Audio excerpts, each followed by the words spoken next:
عزیز طلباء و طالبات، آن لائن کلاسز میں خوش آمدید۔ عزیز طلباء،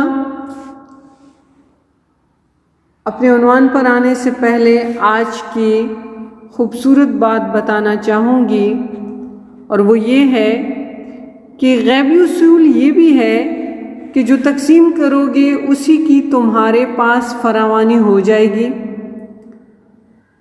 چاہے پھر وہ دولت ہو، علم ہو، محبت ہو یا آسانیاں۔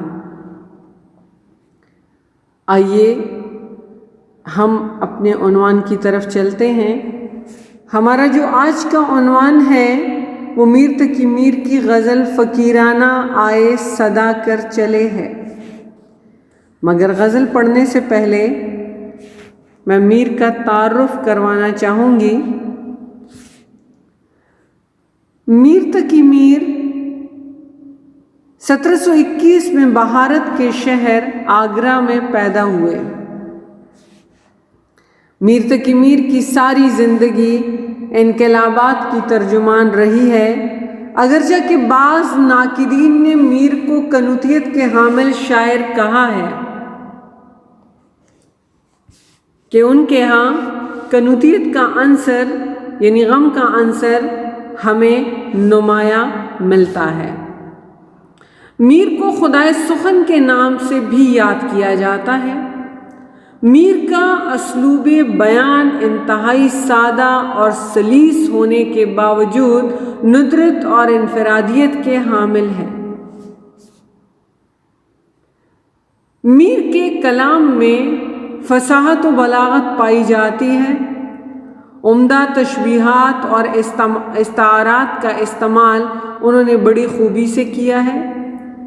نازکی ان کے لب کی کیا کہیے، پنکھڑی ایک گلاب کی سی ہے، یا پھر ہستی اپنی حباب کی سی ہے، یہ نمائش سراب کی سی ہے۔ میر تقی میر کو غزل کا بادشاہ کہا جاتا ہے۔ میر کی شاعری کا بنیادی عنصر غم ہے۔ میر کی شاعری میں معاملہ بندی، تصوف، واردات قلبی، اخلاقی مضامین، غم، اداسی، غم روزگار، غم جانا، ہمیں سب کچھ ملتا ہے۔ میر کی شاعرانہ عظمت کا اعتراف تمام شعراء نے بھی کیا ہے۔ کہتے ہیں ریختہ کہ تم ہی استاد نہیں ہو غالب، ریختہ کہ تم ہی استاد نہیں ہو غالب، کہتے ہیں اگلے زمانے میں کوئی میر بھی تھا۔ آئیے ہم غزل کا پہلا شعر دیکھتے ہیں۔ کہتے ہیں فقیرانہ آئے صدا کر چلے، میاں خوش رہو ہم دعا کر چلے۔ مفہوم کیا ہوگا اس کا کہ ہم اس دنیا میں فقیروں کی طرح آئے، فقیرانہ فقیر کی طرح۔ صدا لگائی، آواز لگائی، صدا آواز۔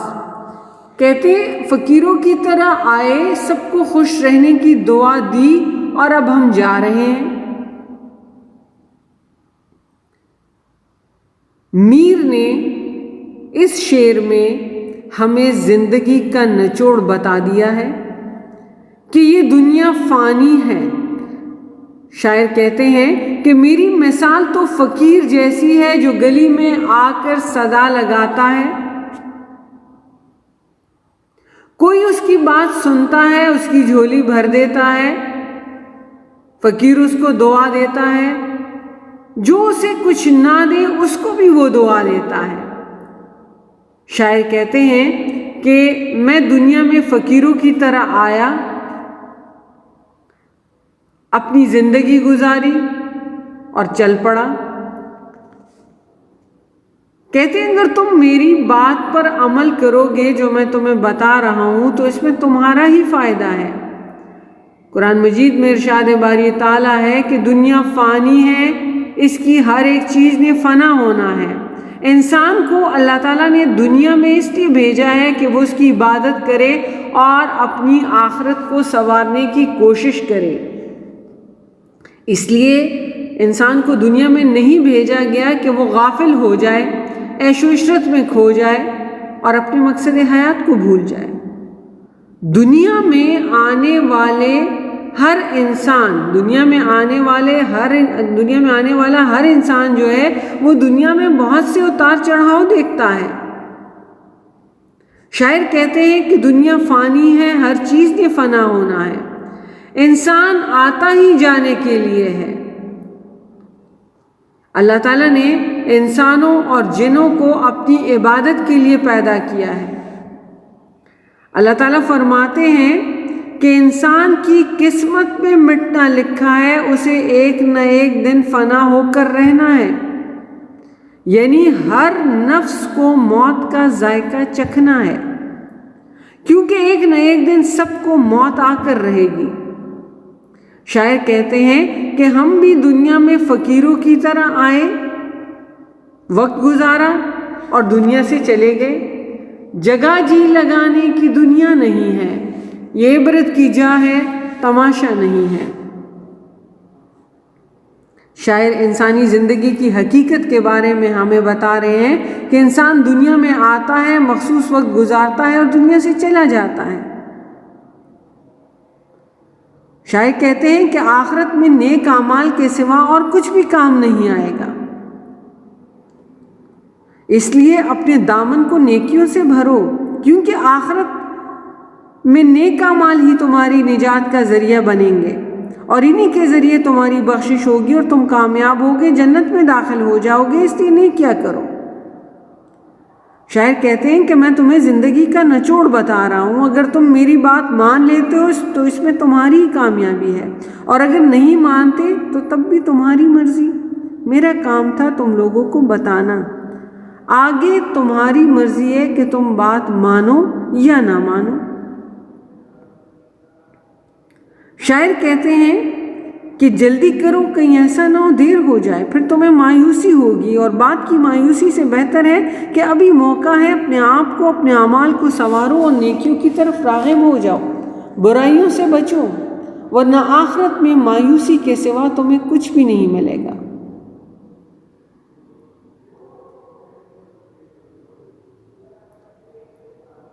ہر عروج اور ہر بلندی کی آخری انتہا قبر ہے۔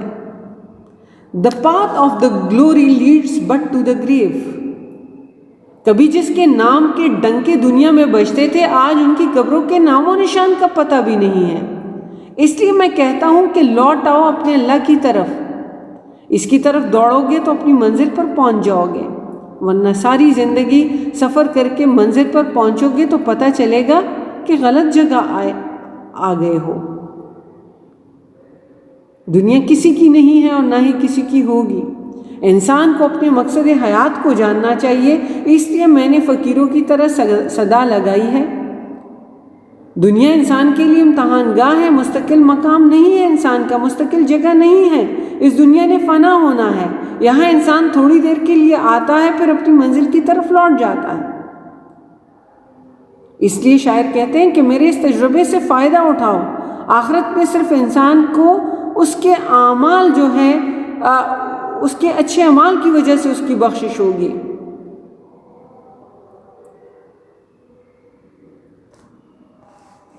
آئیے اگلے شعر کی طرف۔ وہ کیا چیز ہے آہ جس کے لیے ہر ایک چیز سے دل اٹھا کر چلے۔ کہتے ہیں آخر وہ کیا چیز ہے جس کے لیے ہم ہر چیز سے منہ موڑ کر جا رہے ہیں۔ جب دل میں کسی کے عشق کی آگ جلتی ہے تو جہاں کسی چیز کی پرواہ نہیں ہو، کہتے ہیں جب دل میں کسی کی عشق کی آگ جلتی ہے تو پھر انسان کسی چیز کی پرواہ نہیں کرتا، اس کی خاطر ساری دنیا چھوڑ دیتا ہے۔ شاعر یہاں پر اپنی بے چینی کا حال بیان کر رہے ہیں کہ انسان ساری دنیا سے بے خبر ہو جاتا ہے جب وہ عشق کرتا ہے، اسے کسی چیز کا ہوش نہیں رہتا۔ میر کہتے ہیں کہ یہ کیفیت میرے اوپر گزری ہے، جب سے میرا دل محبت میں ڈوبا ہے مجھے ہر طرف ایک ہی چہرہ دکھائی دینے لگا ہے۔ دنیا کی ہر چیز سے، ہر محفل سے میرا دل اچاٹ ہو گیا ہے، دو عالم سے کرتی ہے بیگانہ دل کو، عجب چیز ہے لذت آشنائی۔ میر یہاں پر کہہ رہے ہیں، افسوس کا اظہار کر رہے ہیں کہ میں نے جس شخص کی خاطر سب کچھ چھوڑ دیا، اپنا سکون، اپنی خوشیاں، اپنی عزت، سب کچھ قربان کر دیا، اس کا ساتھ مجھے نہ مل سکا۔ عاشق، میر ایک سچے عاشق کی طرح اپنا سب کچھ محبت میں قربان کرنے کے بعد جب اپنی خالی جھولی کو دیکھتے ہیں، یعنی جس میں محبت نہیں ہے، محبت سے خالی جھولی کو دیکھتے ہیں تو افسوس کرتے ہیں کہ ہم نے جس کی خاطر دنیا کا سب کچھ، سکون، خوشیاں، عزت قربان کر دی، وہی شخص ہمیں نہ مل سکا۔ ہم نے اپنی ساری زندگی یوں ہی برباد کر دی۔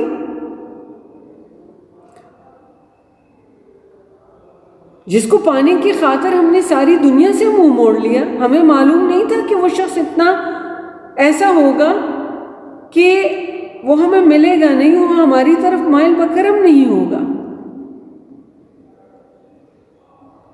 محبوب کی محبت کا احساس اس قدر قوی ہے کہ اس نے عاشق کے دل سے دنیا کی تمام باتوں کو نکال دیا ہے۔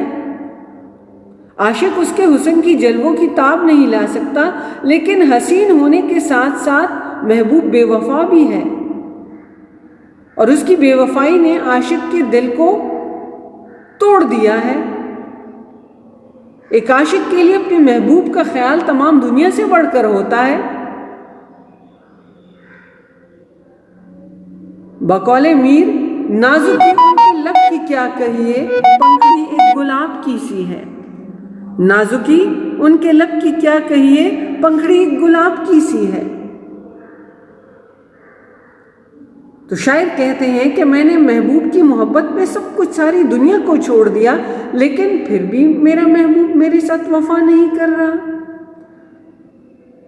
عزیز طلباء، اردو شاعری کے محبوب کی عادت ہوتی ہے، ایک اردو کلاسیکی شاعری اگر ہم دیکھیں تو محبوب ہمیشہ عاشق کو ستاتا ہے، آزماتا ہے، وعدہ کرتا ہے لیکن اسے پورا نہیں کرتا، ملاقات کا وقت دیتا ہے لیکن بھول جاتا ہے، عاشق کے سامنے رقیب کو توجہ دیتا ہے اور اس سے محبت نہیں کرتا۔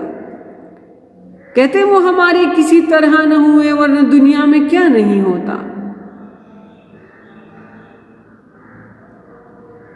محبوب ہمیشہ عاشق سے وفا کا عہد کرتا ہے، لیکن عہد کو نبھانا محبوب کی عادت نہیں، ہمیشہ بدعہدی کرتا ہے۔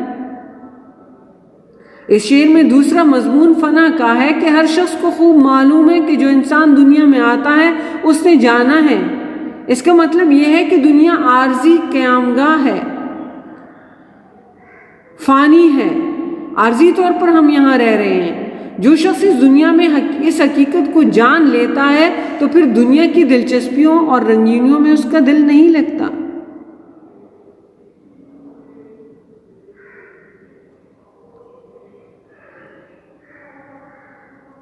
انسان کے اندر جب عشق کا جذبہ پیدا ہوتا ہے تو وہ اللہ تعالیٰ کو پا لیتا ہے اور اپنی زندگی کے مقصد کو سمجھ لیتا ہے، وہ مومن بن جاتا ہے، اور مومن بندہ خدا کے علاوہ کسی اور سے نہیں ڈرتا،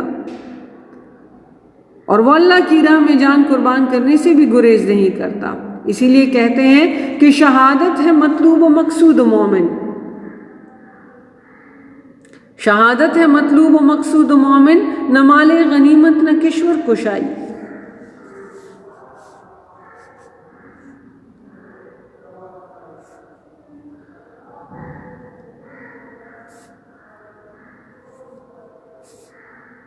شعر نمبر 3 کا مفہوم دیکھیے۔ کوئی نا امیدہ نہ کر کے نگاہ، کوئی نا امیدہ نہ کر کے نگاہ، سو تم ہم سے منہ بھی چھپا کر چلے۔ کہتے تم نے میری نگاہوں کو بالکل مایوس کر دیا ہے، تم ہمیں نا امیدی کے ساتھ دیکھ کر اپنا منہ چھپائے جا رہے ہو۔ میر اس شعر میں اپنے محبوب کی بے رخی کا تذکرہ کرتے ہیں کہ ہم تو تمہیں دیکھ کر جیتے ہیں، تمہارا چہرہ آنکھوں کے سامنے ہوتا ہے تو ہمارے دل کو سکون ملتا ہے، مگر افسوس یہ ہے کہ تم نے تو بے رخی کی حد کر دی، اب تم مجھ سے پردہ کرنے لگے ہو، تم نے اپنے چہرے کو چھپا لیا ہے۔ وہ شخص جو تمہیں دیکھ کر زندہ ہے، تم نے اس سے اپنے چہرے کو چھپا لیا۔ شاعر کہتے ہیں کہ میرے محبوب کی صورت ہر وقت میری نگاہوں میں گھومتی ہے، وہ ہر وقت میری آنکھوں کے سامنے ہوتا ہے۔ ایک عاشق کے لیے محبوب کا دیدار دنیا کی سب سے بڑی نعمت ہوتی ہے۔ عاشق اپنے محبوب کے چہرے پر ایک نگاہ ڈالتا ہے تو ساری دنیا کی خوشیوں کو اپنی جھولی میں سمیٹ لیتا ہے۔ اس کے مرجھائے ہوئے دل میں پھر سے بہار لوٹ آتی ہے، اس کی زندگی کا بجھتا ہوا چراغ پھر سے جل اٹھتا ہے۔ بقول غالب کہ ان کے دیکھے سے جو آ جاتی ہے منہ پر رونق، ان کے دیکھے سے جو آ جاتی ہے منہ پر رونق، وہ سمجھتے ہیں کہ بیمار کا حال اچھا ہے۔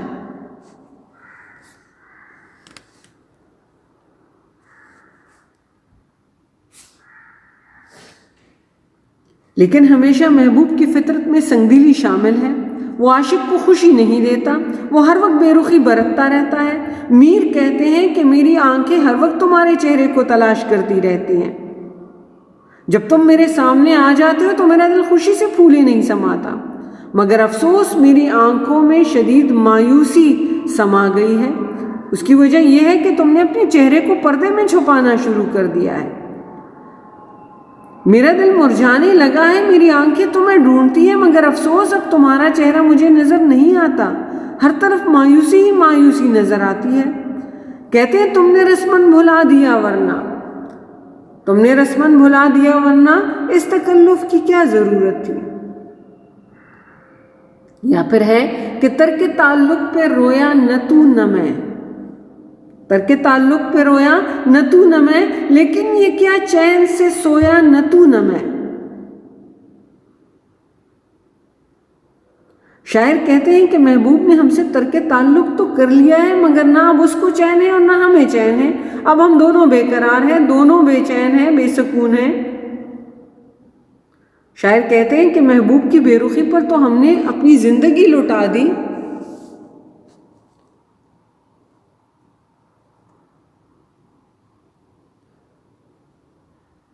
محبوب جب لاپرواہی کا رویہ اختیار کرتا ہے عاشق کے لیے بڑا تکلیف دہ ہوتا ہے۔ اردو شاعری کا محبوب بڑا ظالم، ہمیشہ وعدے کر کے بھول جانے والا ہے۔ وہ عاشق سے ملاقات کا وعدہ کر کے بھلا دیتا ہے، وفا کرنا اس کی فطرت میں شامل نہیں ہے۔ کہتے ہیں تیرے وعدے پہ جیے ہم تو یہ جان جھوٹ جانا، تیرے وعدے پر یہ جیے ہم تو یہ جان جھوٹ جانا، کہ خوشی سے مر نہ جاتے اگر اعتبار ہوتا۔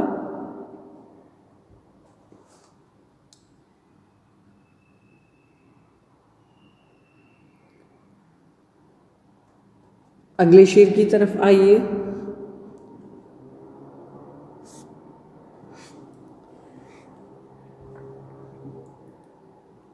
دکھائی دیے یوں کہ بے خود کیا، ہمیں آپ سے بھی جدا کر چلے۔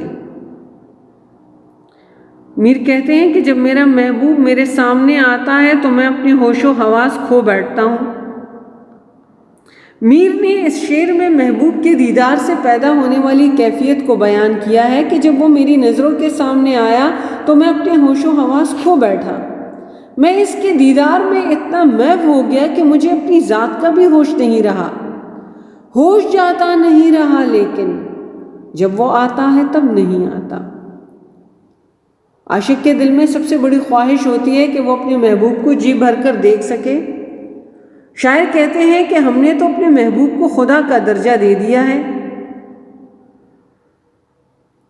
خدا ہم کو ایسی خدائی نہ دے کہ اپنے سوا کچھ اور دکھائی نہ دے۔ شاعر کہتے ہیں کہ ہر وقت وہ اپنے محبوب کو دیکھنے کی خواہش کرتے ہیں، لیکن اگر وہ اچانک سامنے آ جائے تو پھر عاشق کے دل کی دھڑکنیں بے ربط ہو جاتی ہیں، اس کے اوسان خطا ہو جاتے ہیں، اس کے ہاتھ پاؤں پھول جاتے ہیں۔ عاشق کا دل محبوب کے جلووں کی تاب نہیں لا سکتا اور عاشق خود بے خود ہو جاتا ہے۔ جس طرح زلیخا کی سہیلیاں جب یوسف علیہ السلام سے نہیں ملی تھی تو زلیخا کو طعنے دیا کرتی تھی، مگر جب ان کی یوسف علیہ السلام پر نظر پڑی تو وہ اپنے ہوش و حواس کھو بیٹھی۔ شاعر کہتے ہیں کہ عاشق سے نہ پوچھو کہ محبوب کا مرتبہ کیا ہے، کیونکہ عاشق کے لیے اپنا محبوب بہت زیادہ اہمیت کے حامل ہوتا ہے۔ وہ اپنے محبوب کو دنیا کا حسین ترین انسان سمجھتا ہے، کیونکہ وہ اس سے سچی محبت کرتا ہے۔ جان سے ہو گئے بدن خالی، جان سے ہو گئے بدن خالی تم نے جس طرف آنکھ بھر دیکھا،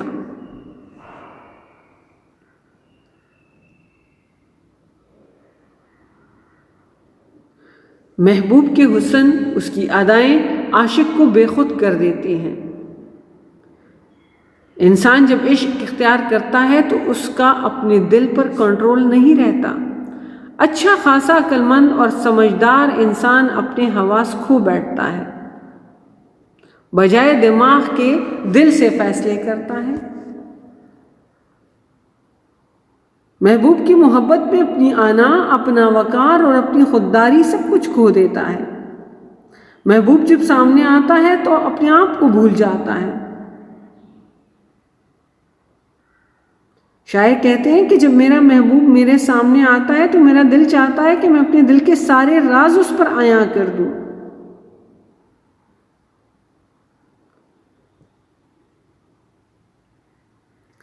وہ کہتے ہیں کہ ہم نے بھی سچے عاشق کی طرح اپنی انا اور اپنی خودداری بالائے طاق رکھ کر محبوب کے لیے اپنی ہستی کو مٹا دیا ہے۔ شکریہ، اللہ حافظ۔